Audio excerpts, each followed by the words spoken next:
Hello student, channel U Pearl में आपका स्वागत है। आज इस वीडियो में हम लोग पढ़ेंगे न्यूट्रिशन इन एनिमल्स। इससे पहले autotrophic nutrition, mode of nutrition, photosynthesis, the process of photosynthesis and mechanism of photosynthesis, इन सब के बारे में हम लोग जान चुके। अब न्यूट्रिशन एनिमल में कैसे होता है इसके बारे में हम लोग जानेंगे, और इसके बाद nutrition in amoeba and nutrition in human being detail में पढ़ेंगे। So nutrition in animals are heterotrophs, that is they can not synthesize their own food. जैसा कि हम लोग जानते हैं कि हेटेरोट्रॉफ्स अपना फूड सिंथेसाइज नहीं कर सकते हैं और वे प्लांट पर डिपेंड रहते हैं फूड के लिए। Animals who are heterotrophs, they obtain food from external sources like plants, animals and their products. Majority of the animals are holozoic. Depending on their food habits, the holozoic animals are of three groups: herbivore, carnivores and omnivores.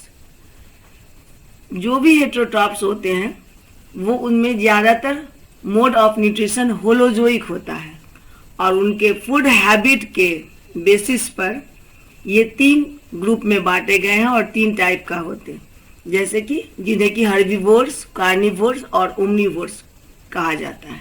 Herbivores किसे कहेंगे?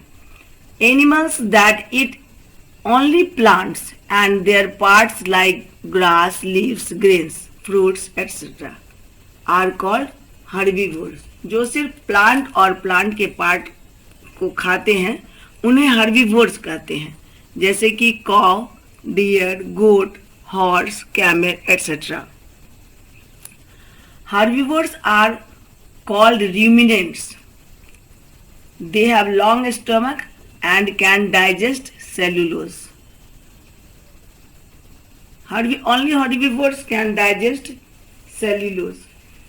They are called ruminants. The ruminants have complicated stomach, consist of 4 chambers: the rumen, reticulum, omasum and abomasum.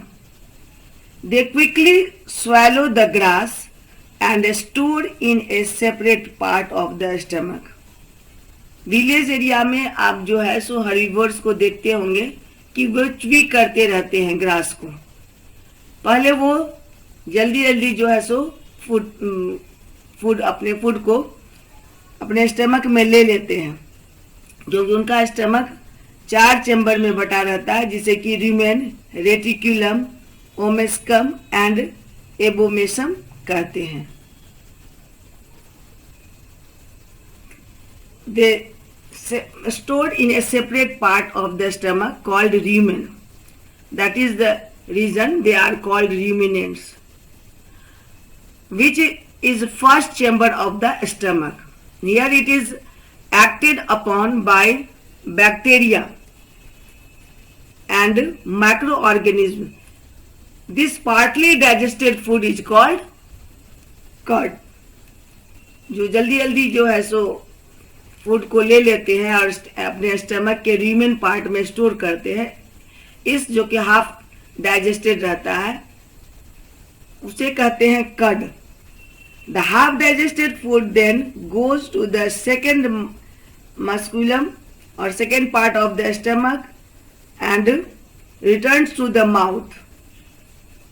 Reticulum के बाद फिर ये second part जो stomach का है reticulum, उसके बाद फिर ये वापस माउथ में आते हैं और उसके बाद फिर इसे च्वी करके फाइनली डाइजेस्ट किया जाता है। They come back in mouth in small lumps, थोड़े थोड़े पार्ट करके वो माउथ में आते हैं। And animal chew it. This process is called rumination. इस प्रक्रिया को क्या कहा जाता है? रूमिनेशन। और इनका स्टमक का फर्स्ट चैम्बर कहलाता है रूमेन। और ये एनिमल जो हर्बीवोर्स जो कि सेलुलोज को डाइजेस्ट कर सकते हैं। इनका स्टमक भी लॉन्ग होता है क्योंकि 4 पार्ट में बटा रहता है, तो इसे कहते हैं रूमिनेंट्स। क्या कहते हैं इसे? रूमिनेंट्स। सेकेंड ग्रुप और second type carnivore. An animals whose diet consist mainly of meat is called carnivores. Carnivores meat eater कहलाते हैं। Most carnivore animals are predators and survive by hunting other animals. वो दूसरे जीवों का शिकार करते हैं और उन्हीं से अपना भोजन प्राप्त करते हैं। They have strong jaws and well developed canine. उनका कैनाइन जो है, टीथ, वो काफ़ी वेल डेवलप्ड होता है और जॉ भी उनका काफ़ी मजबूत होता है, क्योंकि उन्हें फ्लेश जो है सो मीट फ्लेश को खाना होता है। As for example, lion, tiger, frog, vulture, snake, lizard, etc. Third type omnivores कहलाते हैं। ओमनीवोर्स वैसे एनिमल ग्रुप हैं जो कि प्लांट और एनिमल दोनों खाते हैं और दोनों को पार्ट जो है सो भोजन में यूज करते हैं। Animals that eat both plants and animals are known as omnivores. Omnivore animals include humans, bears, and birds like crow, sparrow, etc. Their digestive system can digest both plant and animal food. उनका digestive system इस तरह का बना होता है कि वो plant और एनिमल दोनों को खाते हैं। So the students, as you know, autotrophs means green plants usually utilize the energy of sun for making their food by the process of photosynthesis, and this food is utilized by plants for maintaining life. ये food जो है so life maintain करने के लिए use किया जाता है। These plants are eaten by herbivores and omnivores, and the carnivores eat herbivores. In this way, it is the energy of the sun which provide food directly or indirectly to the living beings. Sun is the ultimate source of energy, and it is converted by green plants in chemical energy and directly and indirectly used by all living organisms. अब हम लोग जानेंगे different steps in the process of nutrition. So first just revise nutrition, the process of intake and utilisation of raw materials by living organism by various metabolic activities और biochemical process is called nutrition. There are various biochemical process takes place during the life processes, and they need energy, and to fulfill the need of energy, nutrition is necessary. What are the steps of the process of nutrition? In holozoic mode of nutrition, there are 5 steps of the nutrition. Holozoic mode of nutrition जो होता है, जो जिसमें कि solid और complex food को लिया जाता है और उसे सिंपल और लिक्विड फूड में कन्वर्ट किया जाता है। ऐसे प्रोसेस ऑफ न्यूट्रिशन में 5 स्टेप्स होते हैं। They are known as the ingestion, digestion, absorption, assimilation and egestion. First, ingestion. Ingestion किसे कहते हैं? The process of taking food into the body is called ingestion. हम अपने शरीर के अंदर जो फूड लेते हैं उस प्रोसेस को इंजेक्शन कहा जाता है। As we put food into our mouth with the help of our hands, we are ingesting the food. जैसे कि फूड को हम अपने हाथ से उठा करके माउथ में रखते हैं, तो ये प्रोसेस कहलाता है ingestion. Next step, digestion. The process of breaking down of complex food means food containing large insoluble molecules into a small water soluble and simple molecules which can be easily absorbed by the body is called या known as the digestion. जिस process में solid और complex food को convert किया जाता है simple molecules में, simple food में, so that the body can be easily absorbed and utilize it is called digestion. This process involves both physical method and chemical method. इसमें दो process होता है, दोनों प्रोसेस होता है, फिजिकल भी और केमिकल भी. फिजिकल में प्रोसेस में जैसे chewing, grinding of food, grinding of food कहलाएगा फिजिकल मेथड. और एडिशन ऑफ गैस्ट्रिक जूस और enzymes for breaking down the complex food into simple is called chemical methods. तो इस प्रोसेस में दोनों फिजिकल मेथड और केमिकल मेथड दोनों involve हैं. नेक्स्ट स्टेप कहलाता है absorption. The process by which the soluble nutrients pass through the intestinal walls into the blood stream is known as absorption.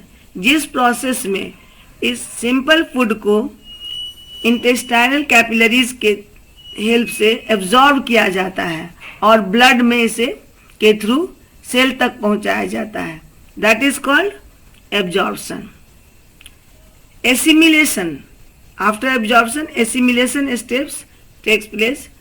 The process by which nutrients are taken in by the body cells to be used as energy for growth and repair is called assimilation.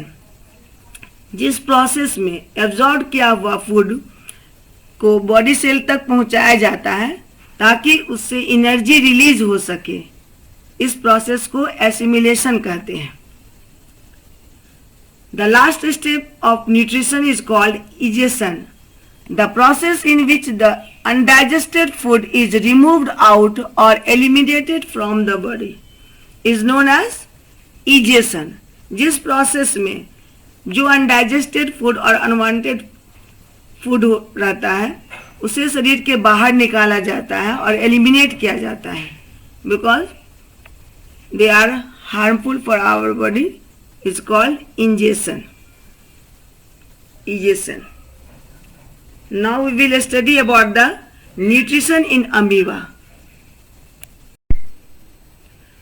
Now we will study about the nutrition in amoeba. Amoeba में पोषण कैसे होता है? As you know, amoeba is a protozoan and single-celled animal. Amoeba is a unicellular organism that feeds on macroscopic plants and animals which float on water where it lives. The mode of nutrition in amoeba is holozoic. The process by which it obtains food is called phagocytosis. Phagocytosis means cell feeding. The process by which a cell engulfs food from its surrounding is called phagocytosis. Various processes which are involved in the nutrition of amoeba are ingestion, digestion, absorption, assimilation and egestion. About these steps we have already studied and know. इन सारे steps के बारे में हम लोग जो nutrition का क्या steps होता है उसके बारे में मैं बता चुकी हूँ. अब हम लोग अमीबा में कैसे होता है न्यूट्रिशन, इंजेक्शन कैसे होता है, डाइजेशन कैसे होता है, एसिमिलेशन और इजेशन किस तरह से होता है, किस तरह फूड जो है सो डाइजेस्ट होता है, इन सब के बारे में हम लोग पढ़ेंगे. पर before knowing about this steps you first take a look on the diagram. First step is called ingestion.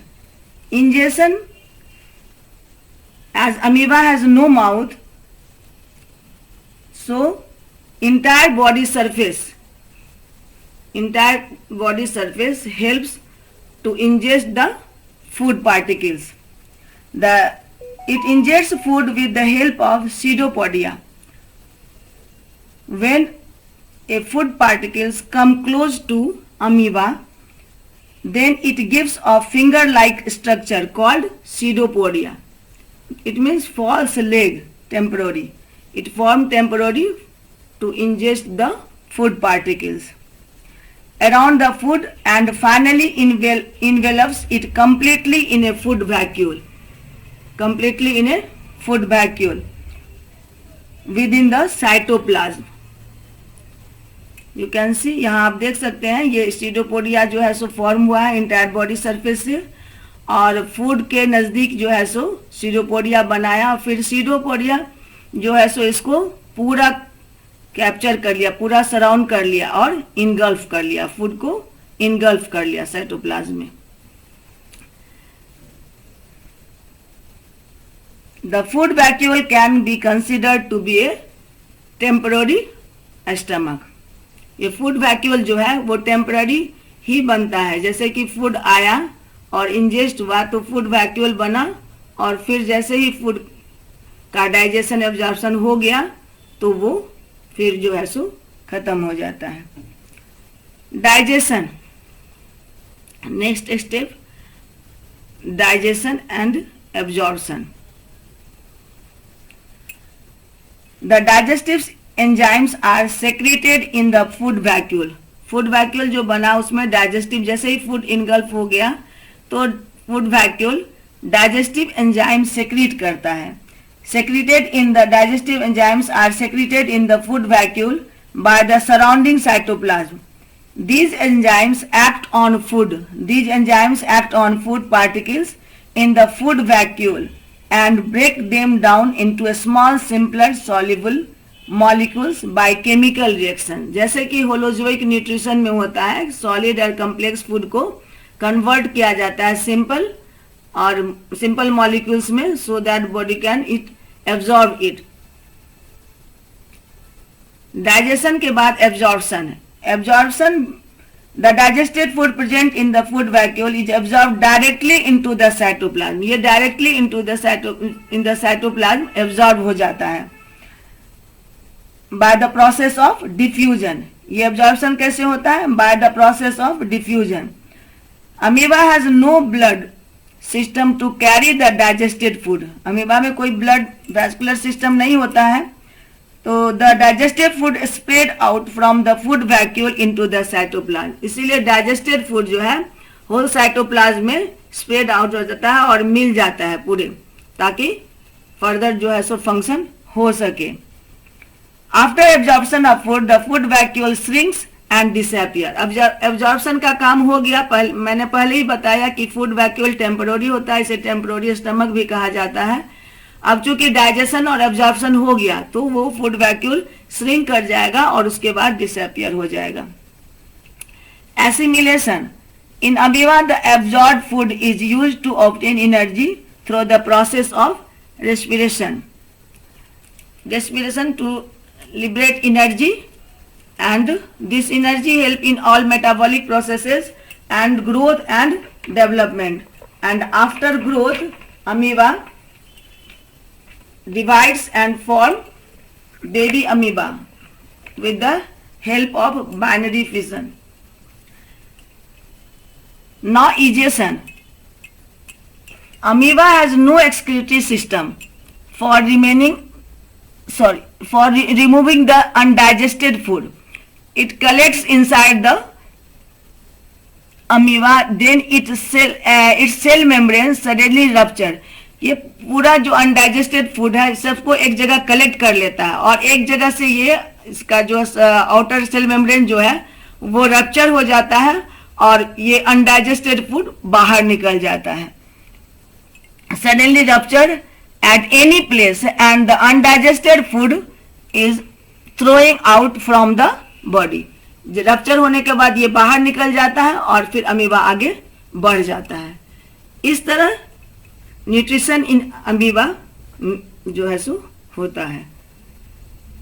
So students, मैंने आपको न्यूट्रिशन इन एनिमल और steps of nutrition in animal, nutrition in amoeba, ये सारी जानकारी दे दी है। आपको video अच्छा लगेगा तो इसे लाइक करना और चैनल को सब्सक्राइब करना नहीं भूलिएगा। फिर आगे हम लोग नेक्स्ट वीडियो में देखेंगे nutrition in human being. Human being में न्यूट्रिशन कैसे होता है और क्या क्या स्टेप्स हैं, कौन से एंजाइम्स हैं, कौन से ग्लैंड उसमें क्या काम करते हैं, इन सभी के बारे में डिटेल जो है सो हम लोग स्टडी करेंगे।